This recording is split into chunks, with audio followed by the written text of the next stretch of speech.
Hello friends, मैं हूं आपके सामने गौरव मिगलानी। हमारा जो चैप्टर कंटिन्यू चल रहा है वो है सोर्सेज ऑफ बिजनेस फाइनेंस। इस चैप्टर का हमारा ये वीडियो नंबर 5 है। पीछे वाली वीडियोस के अंदर हम काफी कुछ डिस्कस कर चुके हैं, तो मैंने आपको पीछे वाली वीडियोस के लिंक इसी वीडियो के डिस्क्रिप्शन बॉक्स में दिए हैं, आप चाहें तो देख सकते हैं। तो जस्ट पीछे वाली वीडियो में हमने डिस्कस किया था इक्विटी शेयर्स के बारे में। शेयर्स क्या होते हैं, इक्विटी शेयर्स क्या होते हैं, इक्विटी शेयर कैपिटल क्या होती है और इक्विटी शेयर होल्डर्स क्या है। कंप्लीट टॉपिक हम डिस्कस कर चुके हैं।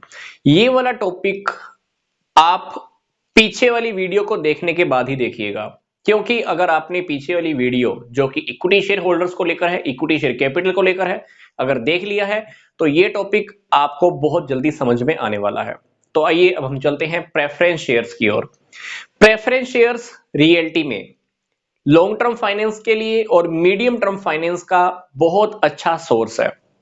एक कंपनी को जब भी 1 साल से लेकर 10 साल या 10 साल से ज्यादा के लिए पैसे की जरूरत होती है, तो वो कंपनी क्या कर सकती है, प्रेफरेंस शेयर्स इशू करके पैसा कलेक्ट कर सकती है। तो जब हम प्रेफरेंस शेयर्स को इशू करते हैं तो हमारे पास क्या आ जाती है, प्रेफरेंस शेयर कैपिटल आ जाती है। तो प्रेफरेंस शेयर जिन लोगों के पास होता है, प्रेफरेंस शेयर्स जिन इन्वेस्टर्स के पास होता है, उनको हम क्या बोलते हैं, प्रेफरेंस शेयर्स होल्डर बोलते हैं। तो प्रेफरेंस शेयर होल्डर्स के पास क्या होते हैं, सिंपल सी बात, प्रेफरेंस शेयर होते हैं। ये वो लोग हैं जिन लोगों ने हमें प्रेफरेंस शेयर्स खरीदने के बदले में पैसा दिया है। तो एक बात मैं आपको फिर से बता देता हूं कि रियलिटी में जो कंपनी के ओनर होते हैं वो इक्विटी शेयर होल्डर ही होते हैं। कौन, इक्विटी शेयर होल्डर। पर ये रियलिटी में कंपनी के मालिक नहीं होते, क्योंकि कंपनी इनको पैसा कभी ना कभी वापस कर ही देती है। वापस करती भी है तो इक्विटी शेयर से पहले ही कर देती है। प्रेफरेंस शेयर होल्डर की सबसे खास बात क्या होती है, ये मीटिंग्स में वोट नहीं दे सकते, मतलब राइट टू वोट इनको अवेलेबल नहीं होता। पर कंपनीज एक्ट का एक सेक्शन है, सेक्शन 87, उसके अंदर बोला गया है कि ये वोट दे सकते हैं, पर अंडर सम स्पेशल सर्कमस्टांसेस, कुछ ऐसी परिस्थितियां अगर उत्पन्न हो जाएं तो ये वोट दे सकते हैं, अदरवाइज इनको वोट देने का राइट नहीं होता। अब बात आती है कि डिविडेंड कैसे मिलेगा।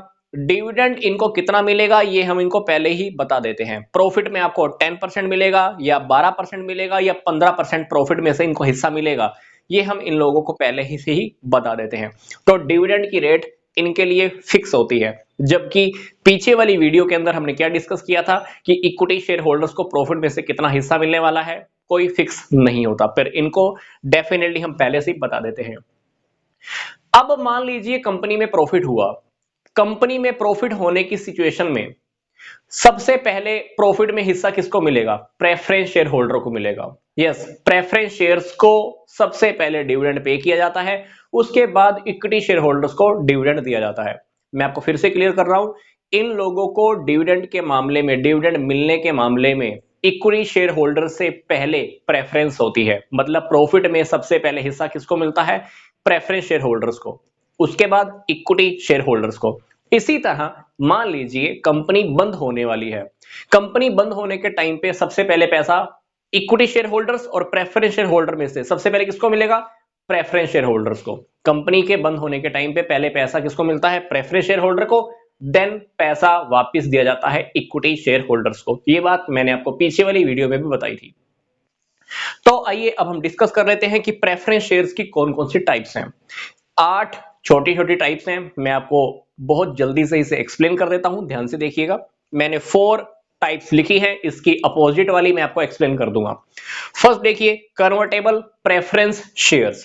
कन्वर्टेबल प्रेफरेंस शेयर्स का क्या मतलब है, जिनको आप एक फिक्स टाइम पीरियड के बाद इक्विटी शेयर्स में कन्वर्ट कर सकते हैं। एक फिक्स्ड टाइम पीरियड के बाद आप उसको इक्विटी शेयर्स में कन्वर्ट कर सकते हैं।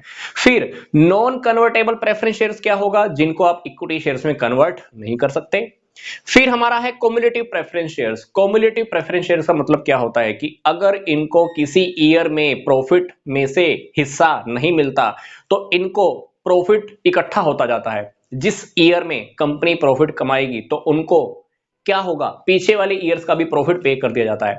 मान लीजिए कंपनी ने प्रेफरेंस शेयर होल्डर को 3 साल तक प्रॉफिट में कोई हिस्सा नहीं दिया, कंपनी के पास प्रॉफिट ही नहीं हुए तो कंपनी ने 3 साल तक प्रॉफिट पे नहीं किया।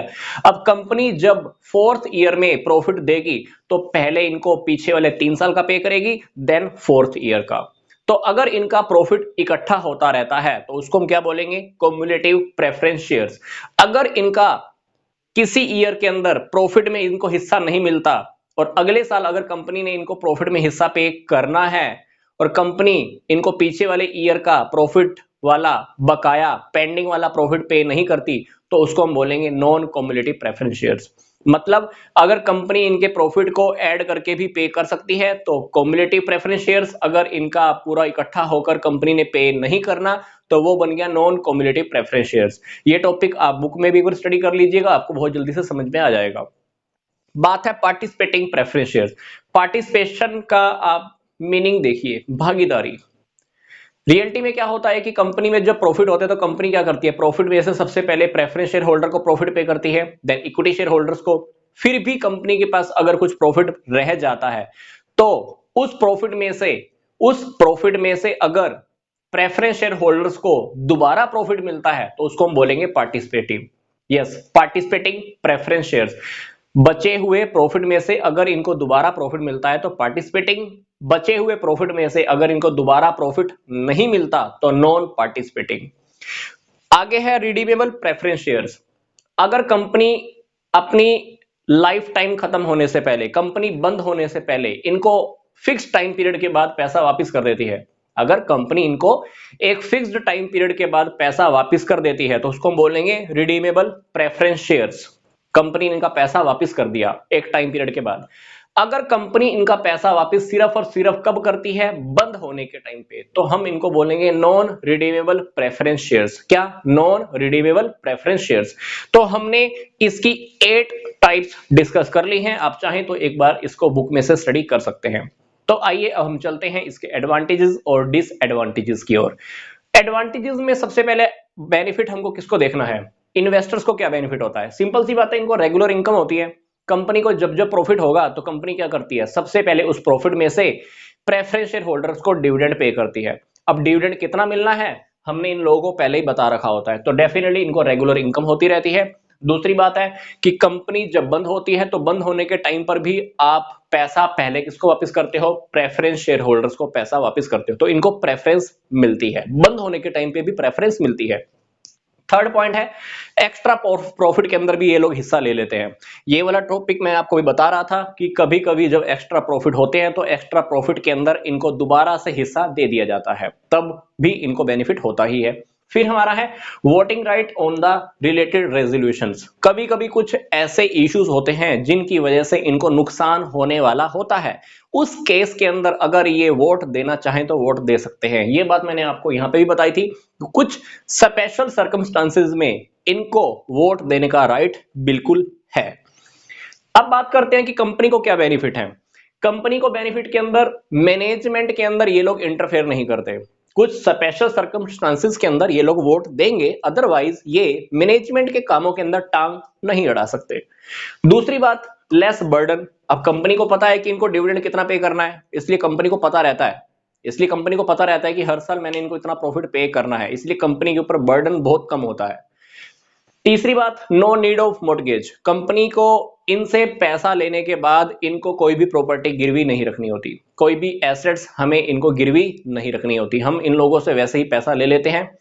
फिर बात आती है परमानेंट कैपिटल। कंपनी को पैसा परमानेंट मिल जाती है, कंपनी चाहे तो एक टाइम पीरियड के बाद इनको पैसा वापस कर देती है, अदरवाइज कंपनी इनको पैसा लिक्विडेशन के टाइम पर भी वापस कर सकती है और आप इस पैसे का यूज बहुत लंबे टाइम तक कर सकते हो।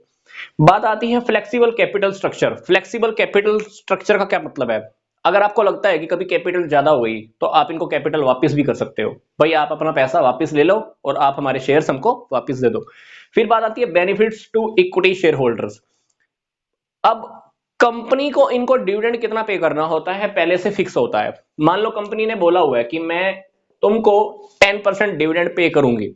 अब कंपनी ने इनको 10% प्रॉफिट तो दे दिया, बाकी का बचा हुआ प्रॉफिट किसका है? इक्विटी शेयर होल्डर्स का। तो इक्विटी शेयर होल्डर्स को डेफिनेटली बहुत ज्यादा बेनिफिट कभी कभी हो जाता है। अब इक्विटी शेयर होल्डर्स को बेनिफिट हो रहा है तो अल्टीमेटली कंपनी को, क्योंकि कंपनी जितना ज्यादा डिविडेंड इक्विटी शेयर होल्डर्स को पे करती है तो कंपनी की गुडविल उतनी ज्यादा होती है। तो डेफिनेटली इक्विटी शेयर होल्डर्स को कहीं ना कहीं बेनिफिट बहुत हो ही जाता है।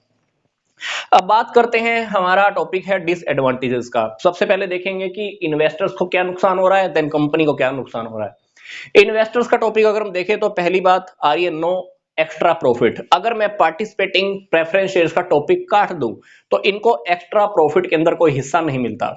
हालांकि मैंने आपको यहां पे क्या बताया था कि एक्स्ट्रा प्रॉफिट में इनको हिस्सा मिलता है, पर अगर प्रेफरेंस शेयर्स पार्टिसिपेटिंग वाले है ही नहीं तो आप इनको एक्स्ट्रा प्रॉफिट में कोई हिस्सा नहीं दोगे। रियलिटी में होता भी यही है कि इनको एक्स्ट्रा प्रॉफिट के अंदर कोई हिस्सा नहीं मिलता है। सेकंड टॉपिक है no surplus on winding up.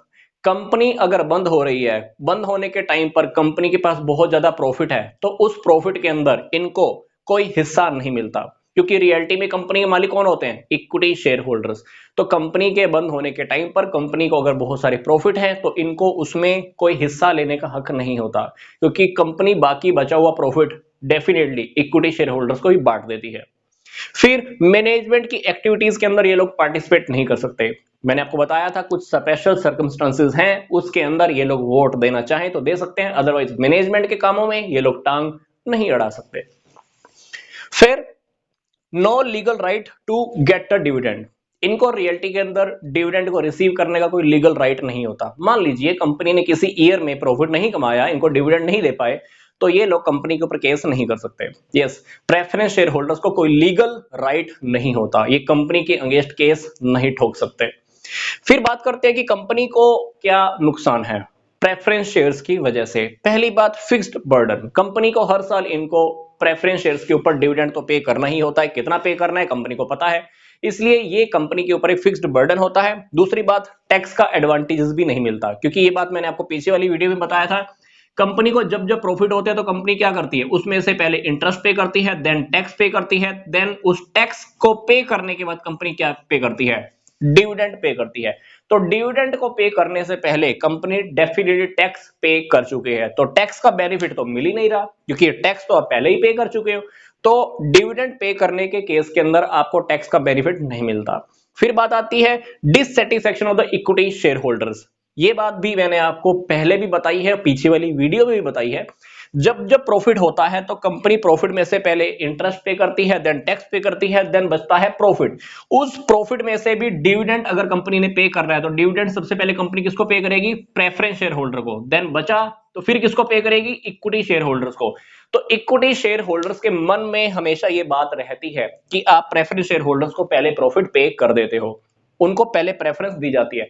तो कहीं ना कहीं इक्विटी शेयर होल्डर्स की तरफ से डिससैटिस्फैक्शन भी आता है, उनको संतुष्टि नहीं होती, क्योंकि प्रेफरेंस शेयर होल्डर्स को तो हमने बोल रखा है कि आपको तो फिक्स्ड डिविडेंड मिलेगा, पर इक्विटी शेयर होल्डर्स को हमने नहीं बोल रखा होता कि आपको डिविडेंड मिलेगा कि नहीं मिलेगा, कितना मिलेगा, कुछ बात हमने इन लोगों के साथ फिक्स नहीं की होती।